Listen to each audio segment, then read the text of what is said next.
এই বাচ্চাটা কাল এসেছে। ওকে আমি প্রায় 1.5 মাস আগে ননিদা শেল্টারে পাঠিয়েছিলাম। ওর ভিজি ছিল। তো পাশের পাড়ার খুব চেহারা খারাপ কুকুর। ও আগে আমি ওকে খাওয়াতাম, মানে এখন তো আর যেতে পারি না ওই পাড়ায় খাওয়াতে। খুব মানে রোগা, মানে ভীষণই অসুস্থ বলতে মানে শীর্ণকায় আর কি যাকে বলে। তো কালকে ননিদা আমায় ফোন করেছিলেন ওই 3টে সাড়ে 3টে নাগাদ, যে বিকেলের দিকে গিয়ে দিয়ে আসবো। তো উনি আমায় ফোন করলেন বোধহয় 5টা থেকে 5:30 হবে, আমি এক্স্যাক্ট টাইমটা ঠিক বলতে পারছি না। তখন অন্ধকার করে আসছে ঝড় বাদল। তো যাই হোক, উনি আস্তে আস্তে সেই দুর্যোগ শুরু হয়ে গেলেন। উনি মাঝ রাস্তায় আমায় ফোন করেছেন। গত সপ্তাহে উনি দিয়ে যেতে চেয়েছিলেন, তখন আমি পিছিয়ে দিয়েছিলাম, কতবার বারণ করব। এবার যখন ননিদা এসেছেন ওকে নিয়ে, তখন মানে সেই আমার উঠোনে হাঁটু জল। তা আমি তখন ওর পাড়ায় ছাড়তে যাবো কী করে? আর ওই দুর্যোগের মধ্যে একটা অবলা প্রাণকে আমি রাস্তায় নামাবোই বা কী করে? তো তার জন্য আমার বাড়িতেই রাখলাম। এমনিও খুব নিরীহ, আমি যখন ওকে খেতে দিতে যেতাম দেখতাম খুব নিরীহ, কিন্তু কালকে আসার পর থেকে আমার বাচ্চাদের সাথে একটু বেশ ঝগড়াঝাটি করছে। আর ওকে আমি একটা ঘরে রেখেছিলাম, ও ঘরে থাকতে চাইছে না। রাস্তার বাচ্চা বলেই হয়তো, ওরা তো বদ্ধ জায়গা থেকে অভ্যস্ত নয়। ও খুব কান্নাকাটি করছে। তো তারপরে দেখিও আমি ওকে ছাদে নিয়ে এসেছিলাম হিসু হাগু করাতে। তারপর থেকে দেখি ও এই বাথরুমে, আমার বাথরুমটাও ছোট জায়গা নয়, যথেষ্টই বড়, বেশ বড় জায়গা।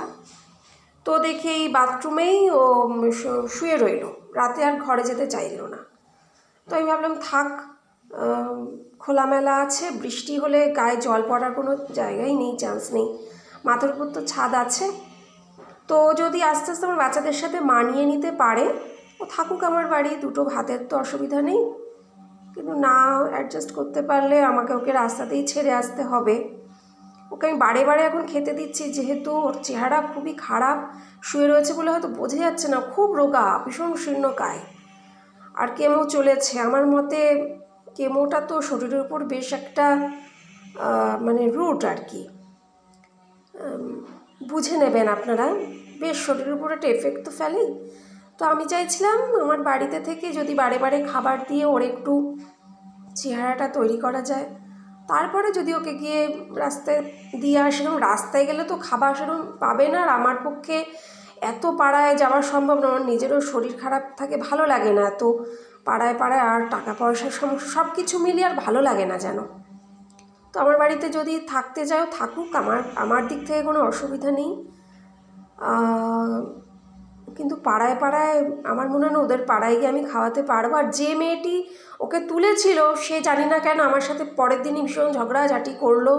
তাকে যে ফোন করে আমি নামাবো সেটাও পসিবল নয়, কারণ সে আমায় ব্লক করে দিয়েছে। আমার ঠিক ফোন করতে ইচ্ছা করছে না ওকে, কারণ আমি বলেছিলাম, মানে ও আমাকে হঠাৎ ফোন করে, পাশের পাড়ার দুটো কুকুর তুলেছিলাম, ফোন করে বলছে তুমি ওদের পাড়ার কুকুরগুলোকে নামিয়ে দিয়ে এসো, ওদের বাচ্চা মন খারাপ করে কাঁদছে না। 2 দিন পরে, মানে বাচ্চা তোলার 2 দিন পরে নাকি তাদের বাচ্চারা, মানে কুকুর তোলার 2 দিন পরে নাকি তাদের বাচ্চারা মন খারাপ করে খাচ্ছে না, 2 দিন খেয়েছে। তো আমি তখন বলছি দেখো, একটা অপারেশন হয়েছে, আমি দুমদারাক্কা তো নামাতে পারবো না, পুরো সেলাই শুকোবে, 7 দিন রাখবো শেল্টারে, তারপরে আমি নামাবো। 1 দিন 2 দিন রেখে তো আমি নামাতে পারবো না, শেল্টার থেকে এনে রাস্তায় নামালাম। তারপরে কুকুর তো আর মানুষের মতন বোঝে না, 10 দিন বিছানায় শুয়ে থাকবে, 20 দিন ভারী জিনিস তুলবে না, সে দৌড়োদৌড়ি করবে, এই পাড়া থেকে ওই পাড়া করবে, এই পাঁচিল থেকে ওই পাঁচিল করবে। তারপরে সেলাই খুলে যদি পেটে নাড়ি ভুড়ি বেরিয়ে আসে, তার দায়িত্ব কে নেবে? তখন তো তোমরা বলবে মৌসুমী চক্রবর্তী নিয়ে গিয়ে তার এই অবস্থা করে দিল। তো সেইটা বলে সে খুব রেগে গেছে, আমাকে অনেক কিছু আছে। দেখো, আমি কাঁটের পয়সা খরচা করে কাজ করি, আমি এত কৈফিয়ত দিতে পারবো না। সেইটা নিয়ে সে ভীষণ রেগে গেছে। হ্যাঁ তুমি ফান্ড পোস্ট করো, হ্যাঁ ফান্ড পোস্ট করি। তা ফান্ড পোস্ট করলে কি সবসময় টাকা আসে, নাকি এলেও পুরোটা আসে? যদি আসেও সেটা কি পুরো টাকা আসে? এই কথায় সে ভীষণ রেগে গেছিলো এবং সে আমাকে ব্লক করে দিয়েছিল। তাতে আমার কিছু যায় আসে না, কে আমায় ব্লক করলো চাই না করলো, বিনা পয়সায় কুকুর তুলেছি, কুকুর সুস্থ করে এনে বাড়িতে রেখেছি। ও যদি এখন আমার বাচ্চাদের সাথে অ্যাডজাস্ট করে থাকতে পারে ও থাকবে, সারা জীবনই থাকুক, কোনো অসুবিধা নেই। নইলে আমি একটু চেহারা করে, মানে সেই কদিন যদি আমার সময় দেয় আমি একটু খাইয়ে দিই, ওর চেহারা করে আমি ওকে ছাড়ব। ভীষণ রোগা, ওকে দেখে শুয়ে রয়েছে বলে বোঝা যাচ্ছে না। চেহারা বরাবরই খারাপ, ভীষণই খারাপ চেহারা, মানে ওর বাচ্চা বাঁচে না, এত অপুষ্ট হয়, খাওয়া পায় না, মানে অপুষ্ট হবে না তো কী হবে। ওকে যদি আমি এখন ছাড়িও, কি খাবে? ওই একদলা ভাত ডাল দিয়ে, কি মাছের ঝোল দিয়ে, কি সয়াবিনের ঝোল দিয়ে এই তো খাবে। আমার কাছে একটু মাংস ভাত পাবে, এইটুকুই যা তফাৎ। চেষ্টা করবো ওকে বেশি মাংস দিয়ে খেতে দিতে। প্রথম এসে একদম খাচ্ছিল না, যেটা শখ থাকে একটা জায়গাতে, একটা জায়গায় এলে বাচ্চাদের মধ্যে শখ থাকে, অচেনা অপরিচিত জায়গা। তারপরে দেখছি আস্তে আস্তে অল্প অল্প করে আমি ভাত বারে বারে দিয়ে যাচ্ছি মাংস দিয়ে, খাচ্ছে। চেষ্টা করছি আমি, দেখি ও যদি থাকে আমার কাছে খুব ভালো। আমার এমনি শান্তই ও, বোধহয় অপরিচিত জায়গা বলে বাচ্চাদের সাথে খুব কালকে এসে ঝগড়াঝাটি চিৎকার করছিল। তারপরে দেখি নিজে নিজে সেই বাথরুমের এই জায়গাটাও দখল করলো। এই বাথরুম আমার সেরকম ব্যবহারও হয় না, এটা উপরের বাথরুম, থাকলে থাকুক, কোনো অসুবিধা নেই। ঠিক আছে, এটাই জানানোর ছিল। এই বাচ্চাটা নতুন এসেছে, এমনি খুব নিরীহ বাচ্চা। ও যদি আমার কাছে থাকে আমি ওর নাম দেবো সোনাই, সোনালি রঙের তো, তারপরে ওর সোনা বাচ্চা, ওর নাম দেবো আমি সোনাই। ঠিক আছে, থ্যাংক ইউ।